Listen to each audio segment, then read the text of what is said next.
No one could handle her. Teachers gave up, employees quit, and even her own father no longer knew what to do. Sophia, the daughter of a millionaire, was like a storm in the shape of a girl, but what no one imagined was that a simple housemaid, invisible in that luxurious mansion, would be the one to change everything.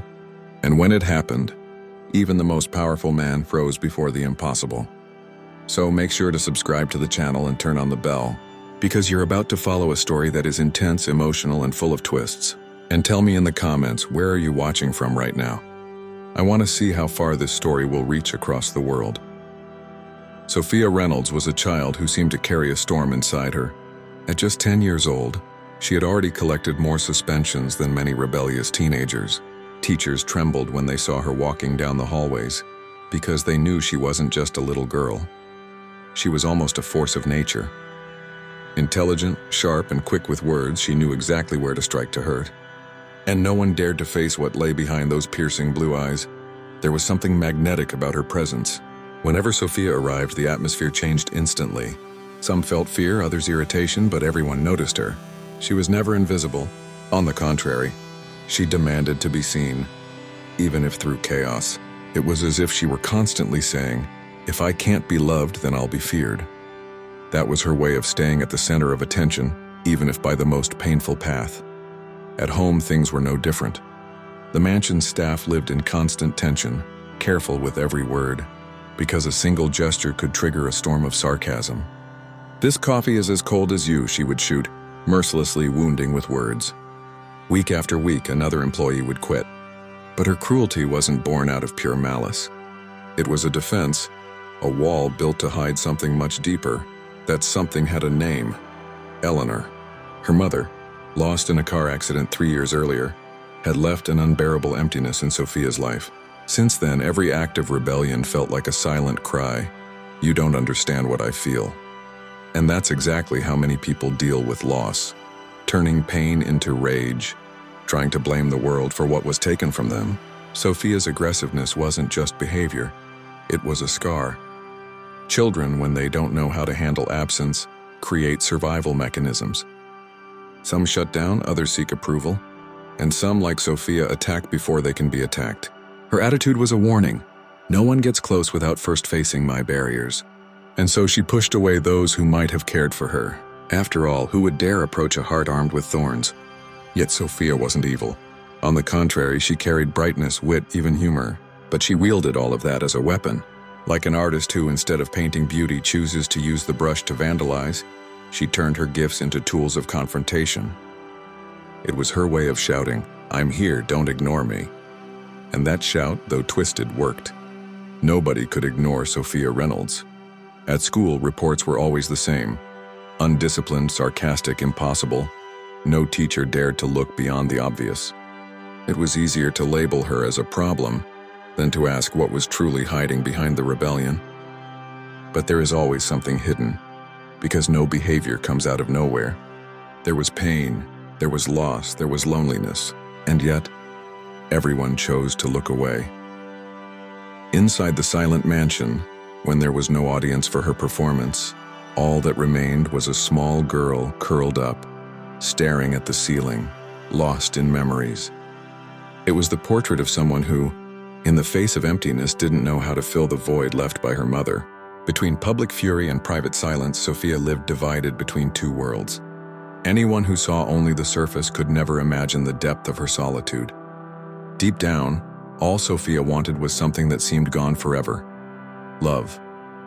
But how could she trust anyone, when even life itself had already taken away what she cherished most? That was her true prison. And it is precisely in those moments of hopelessness that, so often, someone unexpected arrives. For Sophia, change was about to walk through the door in a way that would alter everything. Jonathan Reynolds was known as one of the most powerful men in the technology sector. His name constantly appeared in business magazines, alongside billion-dollar figures and impressive achievements. At 45, he projected an image of absolute control. Tall, athletic, always dressed in impeccable suits, he seemed immune to flaws. The public saw in him a symbol of strength and coldness. Yet, like so many successful figures, his personal life told a very different story. Behind the cameras and headlines, Jonathan carried a weight no multi-million-dollar contract could ease. In that silent home, he was not the admired billionaire, but the rejected father. To Sophia, it didn't matter how many deals he closed or accolades he received. He was the man she blamed for her mother's death. And that label, thrown at him by a 10-year-old girl, struck harder than any crash in the stock market. The relationship between father and daughter felt like a constant battlefield. Jonathan tried to impose order, but his coldness only fueled her rebellion. When he spoke of rules, Sophia answered with sarcasm. When he attempted to enforce boundaries, she met him with fury. The man who was used to the world bending to his demands discovered that at home, his authority was worth nothing. It was ironic. In the market, everyone feared Jonathan's strategic coldness. Every negotiation was a game he always won, but within his own house, that same coldness became a wall, pushing his daughter further away. What was seen as strength in the boardroom revealed itself as weakness in the family. And he failed to realize that Sophia didn't need a CEO. She needed a father. This contrast left Jonathan increasingly isolated. Advice from executives, shareholders, and partners worked in business, but there was no manual to heal a child's hatred.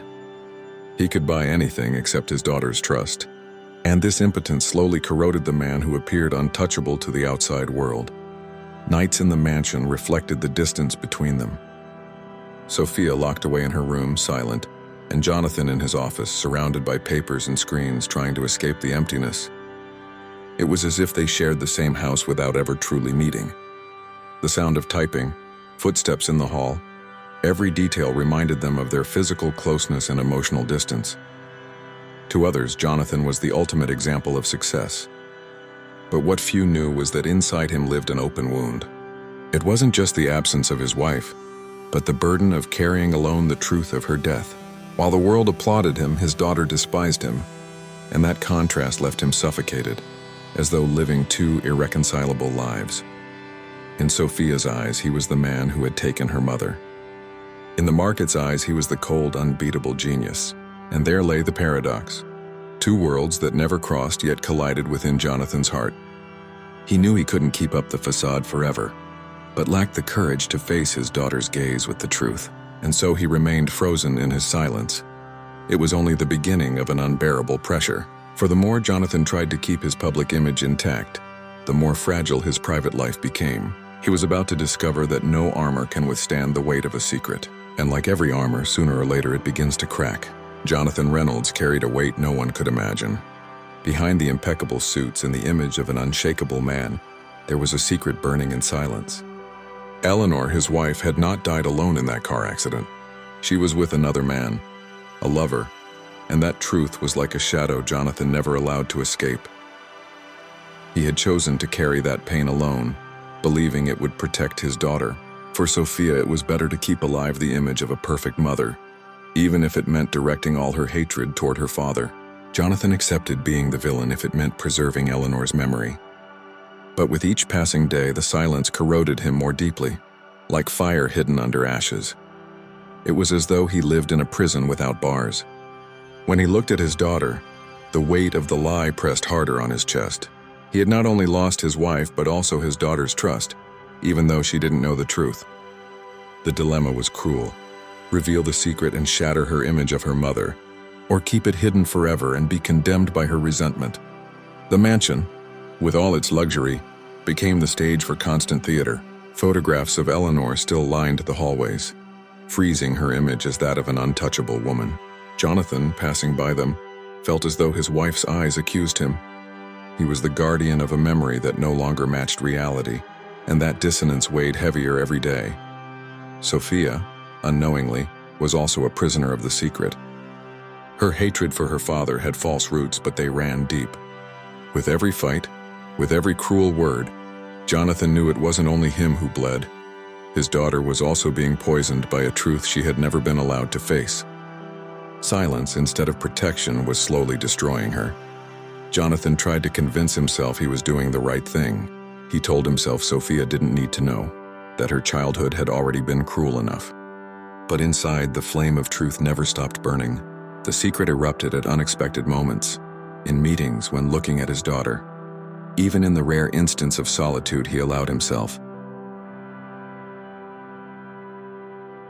The untouchable billionaire who never hesitated in business decisions found himself paralyzed by what mattered most. He could sign million-dollar contracts in seconds, yet couldn't speak the words that might free his daughter from hatred.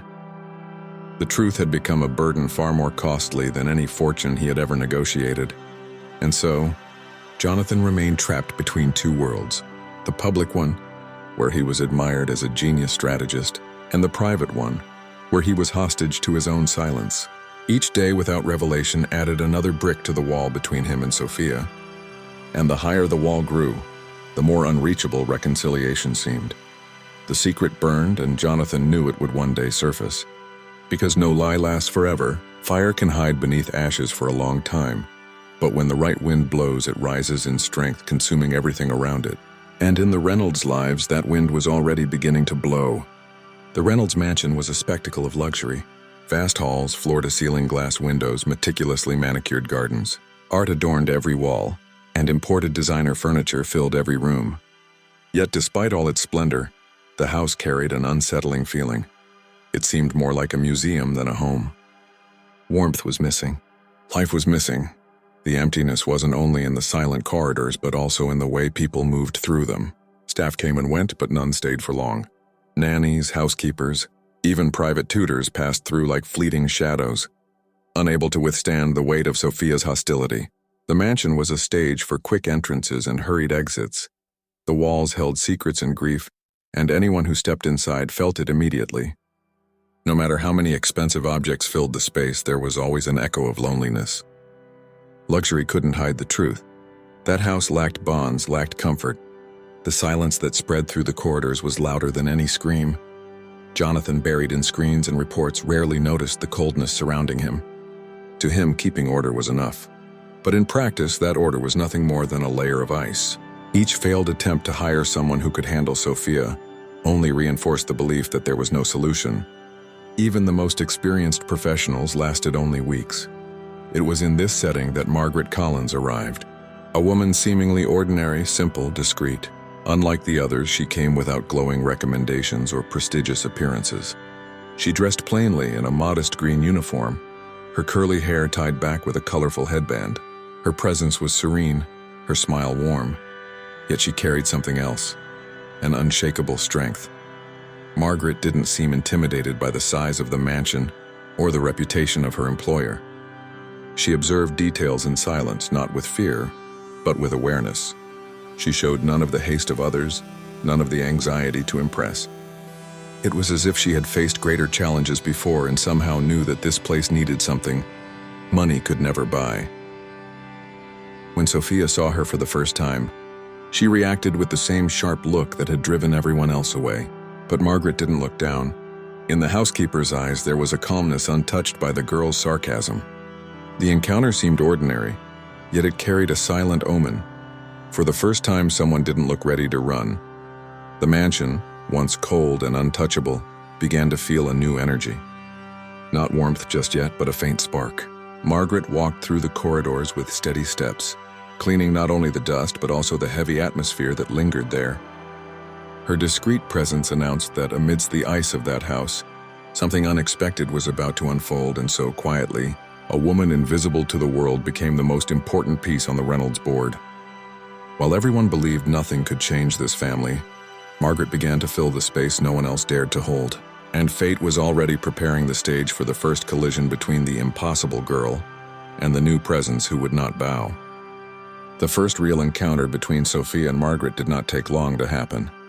The girl, used to testing the limits of everyone who crossed her path, saw in the new housekeeper yet another opportunity to impose her dominance. She entered the room with firm steps, narrowed eyes, and a sly smile, ready to strike with sharp words. It was her ritual: intimidate before being intimidated. Sophia began with absurd demands. She ordered Margaret to tidy up her messy room in less than an hour, to dust books that had never left the shelves, and even to wipe the ceiling. All the while, she stood with arms crossed like a little queen on her throne, watching to see how far the woman's patience would go. Most adults recoiled from this behavior. Some grew irritated, others gave up immediately, but all surrendered sooner or later.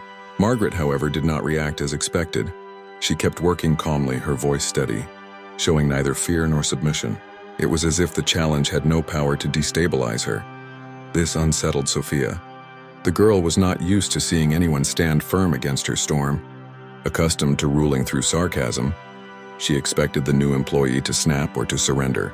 But Margaret responded with quiet serenity, as if she could see beyond the hostile words and refused to be drawn into the game of provocation. At one point, Sophia let out a cutting phrase. "You won't last a week here." Margaret simply lifted her eyes, calm but firm, and replied, "Perhaps you'll be surprised." There was no irony, no defiance, only conviction, the confidence of someone who would not be intimidated. For the first time, Sophia felt the strangeness of losing control of the situation. The scene seemed small, but it carried something greater. The girl, who until then had managed to drive away anyone who came near, had met someone who did not flee. Margaret did not fight Sophia with aggression, but neither did she bend. That balance of calmness and strength was something new, a language the girl did not yet know how to interpret. It was as if two invisible forces were colliding. On one side, the fury of a child who wore rebellion as armor. On the other, the serenity of a woman who had already faced the world's sorrows. Neither moved back, and this unexpected balance created tension in the air. It was the beginning of a silent battle, where every gesture spoke louder than words. With each glance, Sophia searched for cracks in Margaret's posture, but found none. The housekeeper, in turn, did not see just a difficult girl. She saw a wounded child hiding behind her provocations. And even though Sophia would never admit it, something inside her began to notice the difference.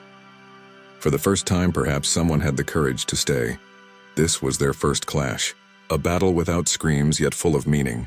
Sophia realized that driving Margaret away would not be as easy as it had been with the others. And deep down, that small defeat stirred something new within her, the faint feeling that she might not be completely alone in this war. That subtle realization was already opening the way for the unexpected to come. After the first battle, something shifted in Sophia's gaze. She still tried to hold on to her impossible girl posture, but a subtle curiosity began to stir. Margaret didn't react like the others, and that difference intrigued her. It was as if, for the first time, she had found someone who wasn't ready to give up at the first provocation.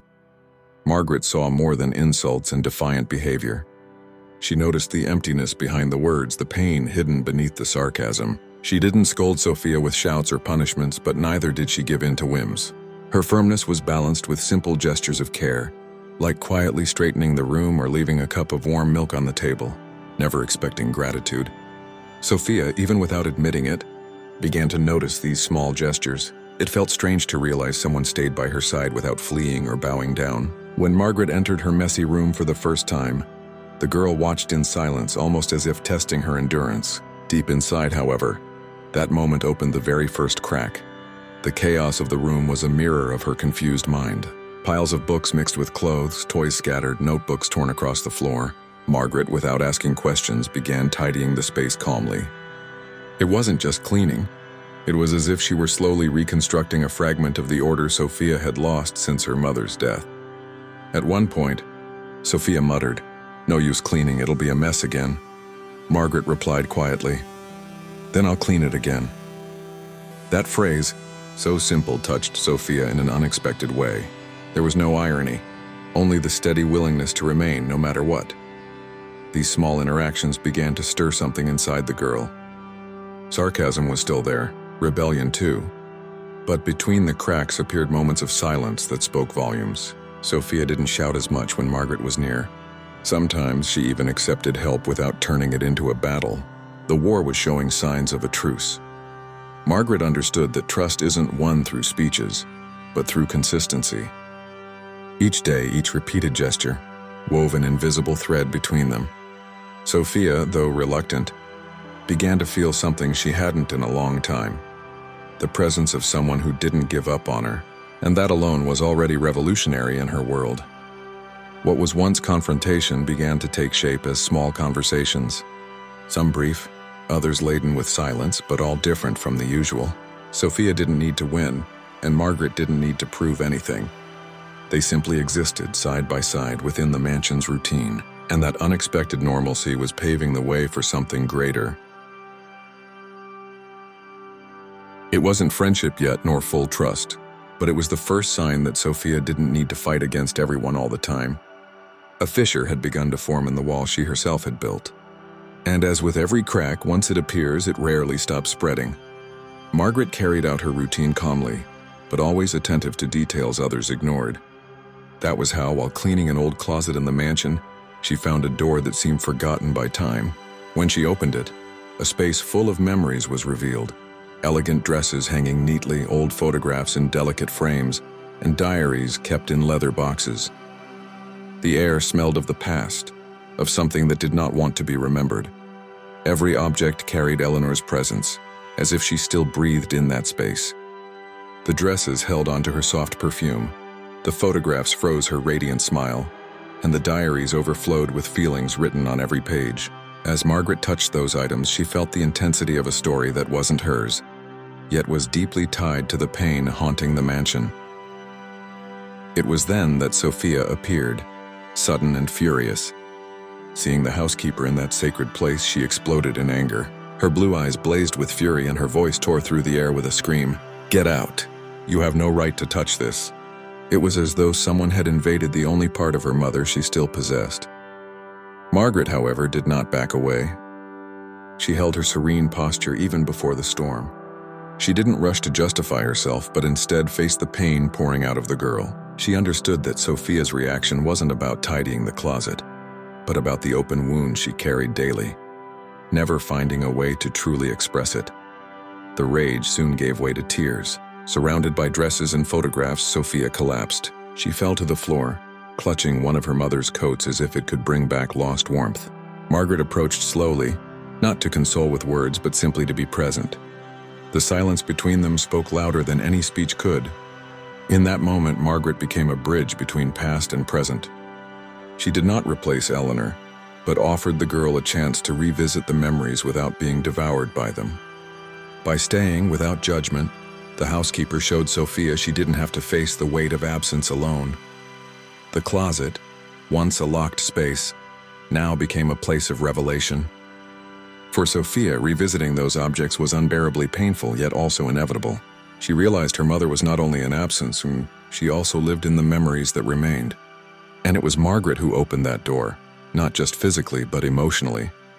Jonathan, hearing the distant echoes of that cry, remained frozen elsewhere in the house. He lacked the courage to enter, to face what was happening. The fear of watching his daughter sink deeper into grief kept him away. And once again, Margaret took on a role that wasn't hers, yet one only she seemed brave enough to bear. That day, Sophia experienced something new, vulnerability before someone who did not abandon her. Crying in Margaret's presence, she felt fragile but not ridiculed. There, among her mother's dresses, the girl allowed her first true surrender. And without realizing it, she had begun her path back to trust. Jonathan had begun to notice that something different was happening. Sophia's eyes, once filled only with fury, now carried moments of hesitation.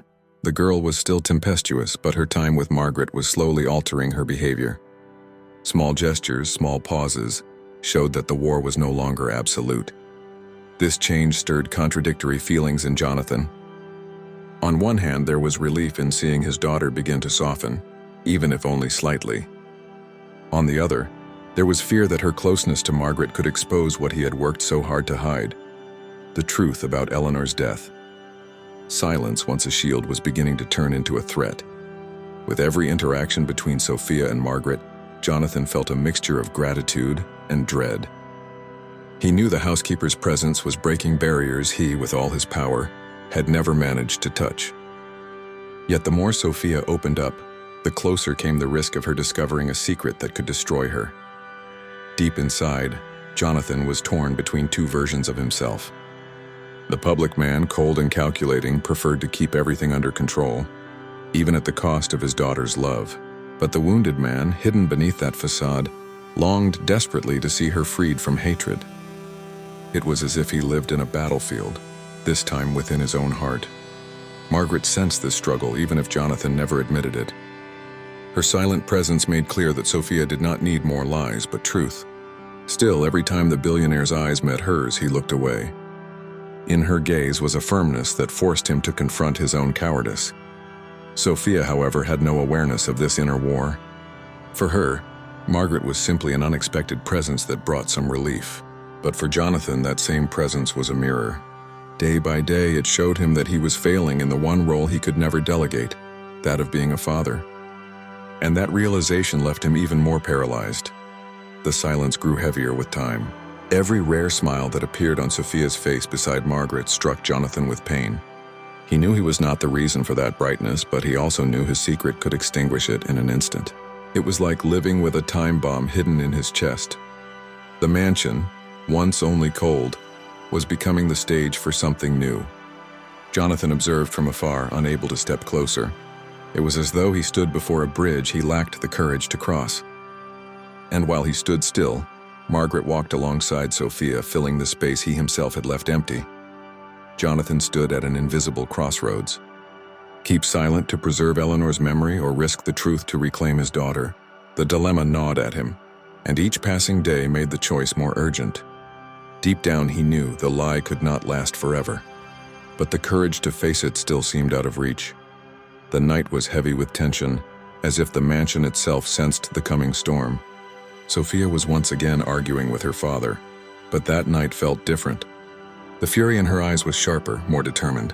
Jonathan, weary and vulnerable, tried to remain calm, but every word she hurled at him struck like a blow against his already fragile defenses.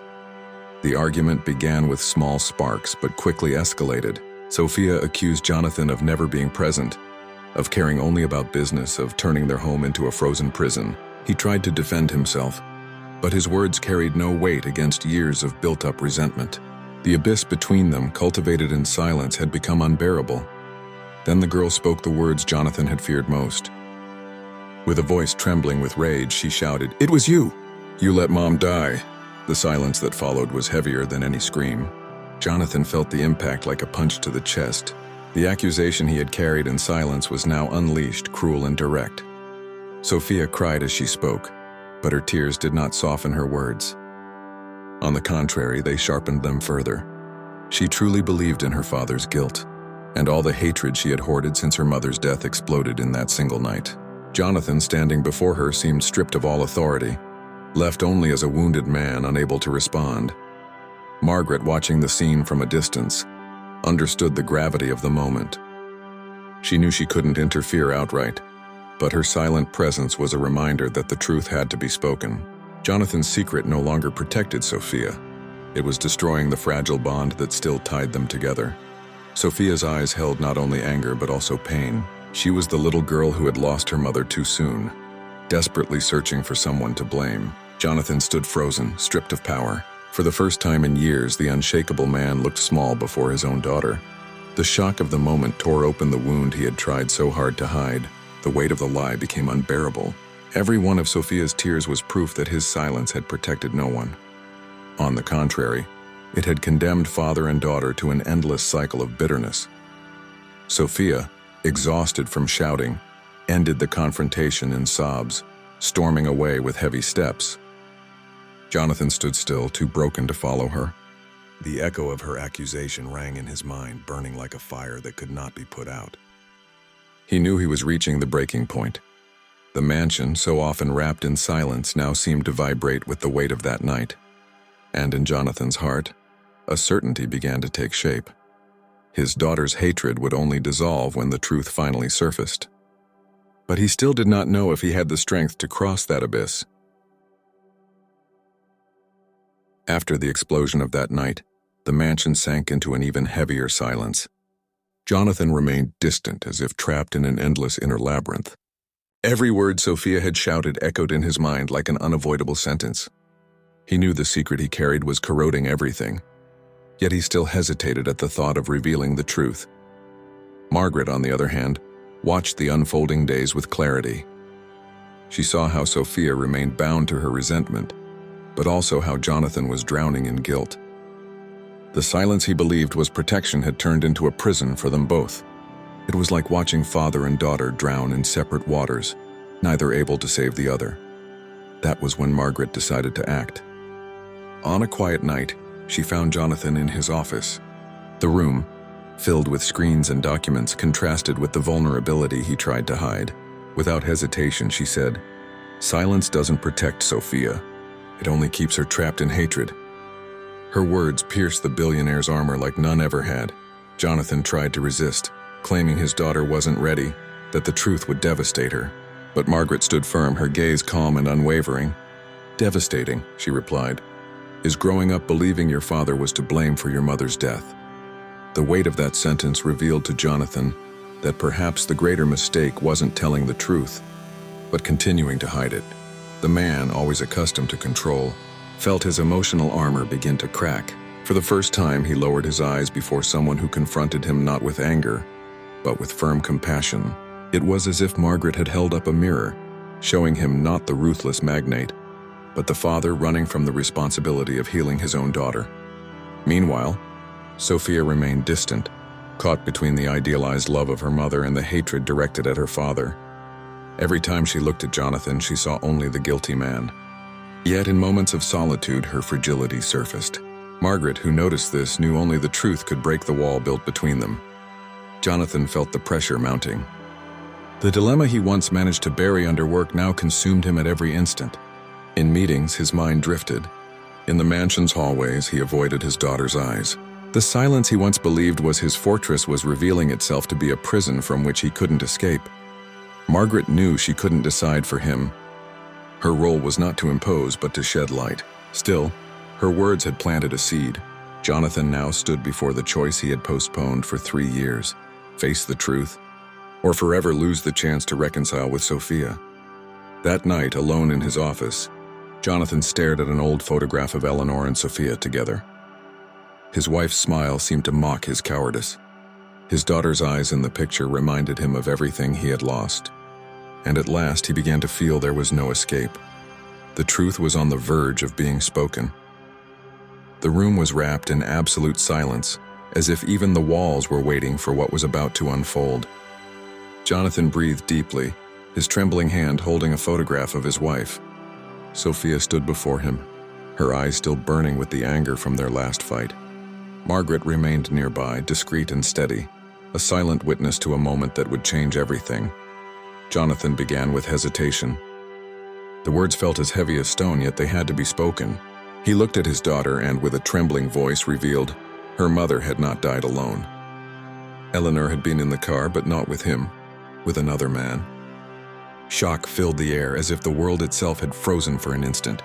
Sophia's eyes widened, unable to grasp the truth at once.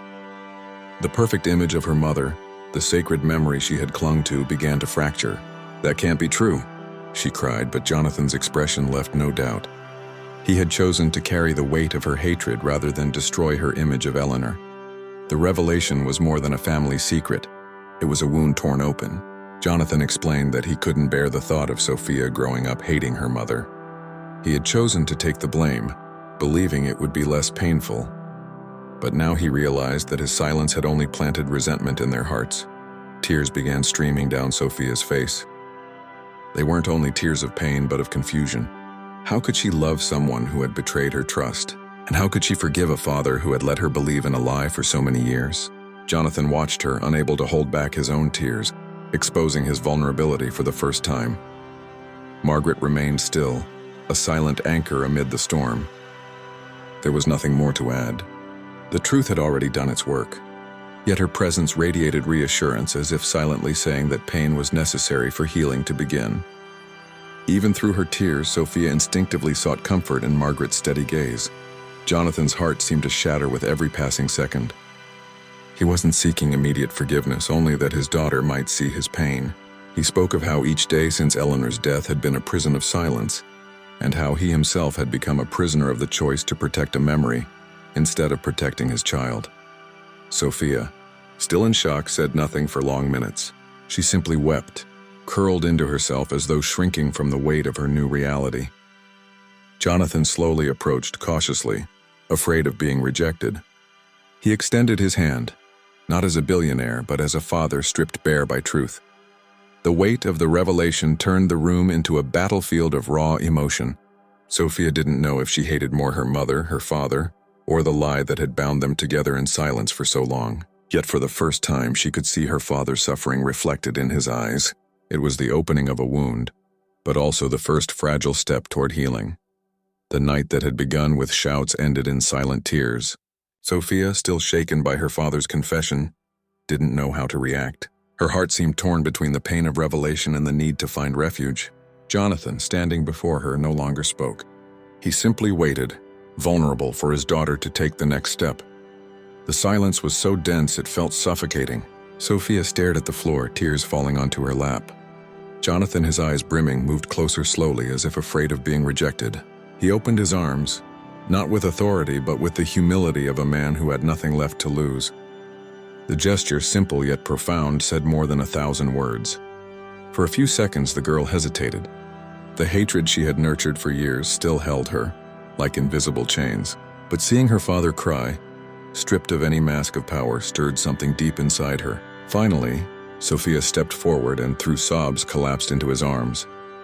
The embrace was tight, desperate, as if they were trying to recover years of loss in mere seconds. Jonathan closed his eyes and let the tears fall freely. For the first time since Eleanor's death, they were not tears of silence but of release. He held his daughter as though the world could collapse around them, and still, that moment would be enough. Sophia, in the warmth of that embrace, let go of all the rage she had held inside. She cried not only for her mother but for every lonely night, every harsh word hurled at her father, every confusing feeling she hadn't known how to face. That embrace didn't erase the pain, but it marked the beginning of healing. In the background, Margaret remained quiet, witness to the impossible that had finally come true. Her eyes glistened, but she didn't smile. She knew this wasn't a moment for celebration. Her role had always been invisible, and so it would remain. It was enough to know she had been the bridge that rebuilt the bond between father and daughter. The mansion felt different. The walls that had once been cold now bore witness to human warmth. The grandeur of furniture and luxury no longer mattered. What filled the space was a long-awaited reunion. The emptiness that had echoed through every corner finally gave way to a new sense of hope. Jonathan, holding his daughter, felt reborn. He was no longer the ruthless billionaire, but a man who had rediscovered his most important role, being a father. Sophia, through her sobs, spoke no words, but the way she clung to him said more than language ever could. Forgiveness wasn't yet complete, but reconciliation had begun. Margaret took a few steps back, leaving them the space they needed. Her mission was fulfilled, even if no one would ever recognize it. The invisible camera of life pulled away, revealing not just a family still scarred, but a spark of hope. In that moment, even among ruins, life was beginning to bloom again. The story of Sophia, Jonathan, and Margaret showed us how even the greatest walls of hatred can crumble before the truth.